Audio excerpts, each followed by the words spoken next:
போணும் போணும். நான் தொடர்ந்து சொல்லிட்டே இருக்கேன். ஆனா பெருசா எனக்கு எந்த பலனும் கிடைக்கல அப்படின்னு நீங்க கவலைப்பட்டுட்டு இருக்கீங்களா? அப்போ இந்த வீடியோ உங்களுக்காக தான். வணக்கம். நான் self connection coach Divya Guru Prasad. Welcome to mind magic. இந்த வீடியோல போணும் போணும் ஏன் உங்களுக்கு பலன் தரல அப்படிங்கிறதுக்கான காரணங்களை நம்ம ஆராய போறோம். ஒண்ணும் இல்ல. இந்த போணும் போணுவ சொல்லும் பொழுது என்ன மாதிரி ஒரு மைண்ட் செட்டோட சொல்லணும். ஒரு இன்டென்ஷனை செட் பண்ணிக்கோங்க. இந்த காரணத்துக்காக நான் சொல்ல போறேன். இவங்க கிட்ட இந்த சூழ்நிலையில நடந்த ஒரு ஒரு இன்ஸ்டன்ட்காக நான் இதை எடுத்து பண்ண போறேன் அப்படிங்கறத நீங்க செட் பண்ணலாம். ஆனா தப்பு கிடையாது. இத நீங்க மத்தவங்கள மாத்தணும், அவங்கள திருத்தணும் அப்படிங்கிற எண்ணத்தோட பண்ணா உங்களுக்கு நிச்சயம் பலன் கிடைக்காது. கிடைக்காதுன்னு சொல்றத விட அந்த ப்ராசஸ் ரொம்ப ஸ்லோவா இருக்கும் அப்படின்னு வேணா சொல்லலாம். ஏன்னா இதுல பலன் கிடைக்காது அப்படிங்கிறது ரொம்ப குறைவு. அவங்களுடைய பக்குவத்தை அது அதிகப்படுத்தும், மனச ஹீல் பண்ணும். அதுக்கப்புறம் அவங்களுக்கு என்ன மாற்றங்கள் நடக்கணுமோ அது குடுக்கும். ஆனா அதனுடைய வேகம் ஸ்லோவா இருக்கும். ஆம மாதிரி நடந்து மெதுவா தான் அந்த பலன் கிடைக்கும். இந்த பலன் தான் கிடைக்கணும், இந்த விதத்துலதான் எனக்கு இது கிடைக்கணும், இவங்க கிட்ட இருந்து தான் இது கிடைக்கணும், இப்படி வந்தாதான் நான் இதை எடுத்துப்பேன் அப்படிங்கிற மாதிரி சில கண்டிஷன்ஸ் உங்களுக்கு நீங்க போட்டுக்கிட்டு இதை நீங்க பண்ணாதீங்க. மத்தவங்களை பிளேம் பண்ண வேண்டாம், மத்தவங்களை மாத்தணும்னு நினைக்க வேண்டாம், சில கண்டிஷன்ஸ் வச்சுட்டு இதை நீங்க பண்ண வேண்டாம். அதுக்கப்புறம் ஒரு நெகட்டிவான ஒரு தாட்ஸ் வச்சுட்டு அதுக்காக இன்டென்ஷனை செட் பண்ணிட்டு அந்த நெகட்டிவ் தாட்ஸ் நடக்கணும் அப்படிங்கிறதுக்காகவும் இதை நீங்க கண்டிப்பா பண்ணக்கூடாது. அந்த வகையில நீங்க பண்ணீங்கன்னா நிச்சயமா இது பலன் தராது. அதுக்கப்புறம் நீங்க இன்னும் ஒரு முக்கியமான விஷயத்த பண்ணணும் அப்படின்னு என்னன்னா உணர்வு. இதுக்கு ஃபீலிங்ஸ், எமோஷன்ஸ் ரொம்ப ரொம்ப முக்கியம். நீங்க என்ன மாதிரி உணர்வோடு சொல்றீங்களோ அந்த உணர்வு பல்கி பெருகி உங்களுக்கு அதுதான் திரும்ப வரும். நன்றி உணர்வோடு சொன்னீங்கன்னா நன்றி உணர்வு வரும். இதை ஹீல் பண்ணணும் அப்படின்னு சொன்னீங்கன்னா ஹீலிங் ஆகும். நீங்க என்ன உணர்வோட இந்த போணும் போனவ தொடர்ந்து பண்றீங்களோ அந்த உணர்வுகள் தான் உங்களுக்கு அடிக்கடி ரிப்பீட் ஆகும். சோ அத முக்கியமா மனசுல வச்சுக்கோங்க.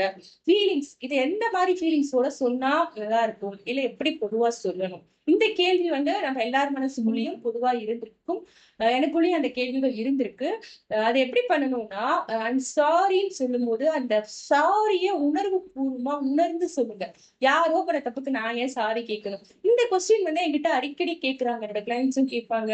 எனக்கு பர்சனலா மெசேஜ் பண்றவங்களும் இந்த கேள்வி என்கிட்ட கேட்பாங்க. என்னோட ஃபேமிலி மெம்பர்ஸே கூட கேட்டிருக்காங்க. என் பையனை கூட என்கிட்ட கேட்டிருக்காங்க. ஏன் யாரோ பண்ண தப்புக்கு நான் சாரி சொல்ல சொல்றேன். இது ஒண்ணும் யாரோ பண்ண தப்புக்கு நீ பொறுப்பெடுத்துட்டு நீ காரணமாகி நீ சொல்ல போற. நீ பொறுப்பெடுத்துட்டு சொல்ல போற. இந்த சாரிய நீ அந்த குறிப்பிட்ட நபர்கிட்ட, சம்பந்தப்பட்ட நபர்கிட்ட நேர்ல போய் கேட்க வேண்டாம். யூனிவர்ஸ் கிட்ட கேளு அப்படின்னு நான் அவனுக்கு பதில் சொல்லிட்டேன். அதே பதில் தான் உங்களுக்கும் நான் சொல்ல போறேன். யூனிவர்ஸ் கிட்ட நீங்க சாரி கேட்க போறீங்க. உங்ககிட்டயே அந்த சூழ்நிலையை உங்க வாழ்க்கைக்குள்ள அனுமதிச்சதுக்காக நீங்க சாரி சொல்லிட்டு போறீங்க. அதை உணர்வு பூர்வமா உணர்ந்து சொல்லுங்க. அடுத்தது நீங்க ஒரு விஷயத்த பண்ணும்போது, அதாவது ஃபர்கிவ் மீன்னு நீங்க கேட்கும்போது, அந்த மன்னிப்பு கேட்கிற அந்த ஒரு உணர்வு பூர்வமா நீங்க கேளுங்க. மன்னிச்சிரு அப்படின்னு உருகி கரைஞ்சு எப்படி நம்ம பிரார்த்தனை இறைவன் கிட்ட, கடவுள் கிட்ட பிரார்த்தனை பண்ணுவோமோ, அந்த விதத்துல இத பண்ணுங்க. அதுவுமே உங்களுக்கு நல்ல பலன் கிடைக்கும். அதே மாதிரி தேங்க் யூன்னு சொல்லும்போது, பிரபஞ்சம் உங்களுக்கு எல்லாமே குடுத்துடுச்சு. அந்த உணர்வு நிலையோட தேங்க் யூ சொல்லுங்க. 3வது லவ் யூன்னு சொல்லும்போது, ஐ லவ் யூ அப்படின்னு நீங்க யூனிவர்ஸ் கிட்டயும் உங்ககிட்டயும் நீங்க சொல்லிக்கிறீங்க. உங்களை நீங்க நேசிக்க ஆரம்பிக்கிற பட்சத்துலதான் யூனிவர்ஸும் உங்களை நேசிக்கும். யூனிவர்ஸ் கூட நீங்க அலைன் ஆவீங்க.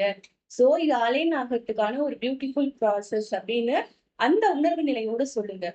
இதுல உணர்வு நிலை, எமோஷன்ஸ் தான் ரொம்ப ரொம்ப முக்கியம். நீங்க எதை ஃபீல் பண்றீங்களோ அதுதான் உங்ககிட்ட பல மடங்கு திரும்பி வரும்.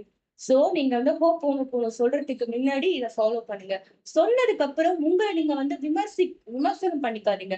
சில பேர் நான் இப்படி பண்ணிருக்க கூடாது, நான் பண்ணது தப்பு அப்படின்னு அவங்க கிட்ட அவங்க ரொம்ப கடுமையா இருப்பாங்க. அவங்க ரொம்ப தண்டனைக்கு உட்படுத்திப்பாங்க. நிறைய விரதம் இருக்கிறேன், பூஜை பண்றேன், கோயிலுக்கு போறேன், அது பண்றேன், இது பண்றேன்னு பட்டினி கிடப்பாங்க. நிறைய விஷயங்கள் அவங்களுக்கு தண்டனைகளா கொடுத்துப்பாங்க. சோ அதெல்லாமும் நீங்க பண்ண தேவையில்லை. நிறைய பேர் குற்ற உணர்வோட இருந்துட்டே இருப்பாங்க. ஓப்பன சொல்லிட்டே இருப்பாங்க. ஆனா ஒரு பக்கம் அவங்களுக்குள்ள அவ்வளவு குற்ற உணர்வு இருந்துட்டே இருக்கு. அந்த குற்ற உணர்வும் அவசியம் இல்லாது. நீங்க ஹோப்போனோபோனோல தொடர்ந்து கான்சென்ட்ரேட் பண்ணும்போது அந்த குற்ற உணர்வு கொஞ்சம் கொஞ்சமா ரெடியூஸ் ஆகும். அதுக்கு நீங்க பண்ண வேண்டியது மேல கவனம் செலுத்த வேண்டியதுதான். ஹோப்போனோபோனோ சொல்லும் போது நல்ல விஷயங்கள், உங்க வாழ்க்கையில நடந்த நல்ல விஷயங்களை நினைச்சு கூட நீங்க ஹோப்போனோபோனோ சொல்ல தொடங்கலாம். சொன்னதுக்கு அப்புறம் கூட நீங்க அந்த நல்ல விஷயங்களை யோசிக்கலாம். அந்த உணர்வுகள நீங்க திருப்பி திருப்பி உங்களுக்குள்ள கொண்டு வரும்போதுதான் ஹோப்போனோபோனோ உங்களுக்கு தொடர்ந்து பலன் குடுக்கும். அதுக்கப்புறம் கடுமையா நீங்க சுத்தி இருக்கிறவங்க மேல எப்பவும் எரிச்சல் படுறது, அடுத்தவங்கள குறை சொல்ற மாரி, பிளேம் பண்ற மாதிரி, இந்த விதத்துல நீங்க பேசாம இருக்கிறதுமே இந்த ஹோப்போனோபோனோ உங்களுக்கு அதிக பலன் குடுக்கறதுக்கான ஒரு நல்ல வாய்ப்பா அமையும். சோ இந்த மாரி நீங்க ஹோப்போனோபோனோவ தொடர்ந்து பிராக்டிஸ் பண்ணுங்க. எந்த மாரி உணர்வுகள், மனநிலையில நீங்க இத பிராக்டிஸ் பண்றீங்க அப்படிங்கிறத எனக்கு கமெண்ட்ல தெரிவிங்க. இந்த வீடியோ கண்டிப்பா உங்களுக்கு பயனுள்ளதா இருந்திருக்கும்னு நான் நம்புறேன். ப்ளீஸ் ஒரு லைக் பண்ணிடுங்க. அதுக்கப்புறம் நம்மளோட சேனல்ல வர எல்லா வீடியோஸையும் நீங்க பார்க்கணும் அப்படின்னா, சேனல சப்ஸ்கிரைப் பண்ணிட்டு பெல் ஐகானையும் பிரஸ் பண்ணி வைங்க. நான் உங்கள அடுத்த ஒரு சூப்பரான வீடியோல சந்திக்கிறேன். நன்றி.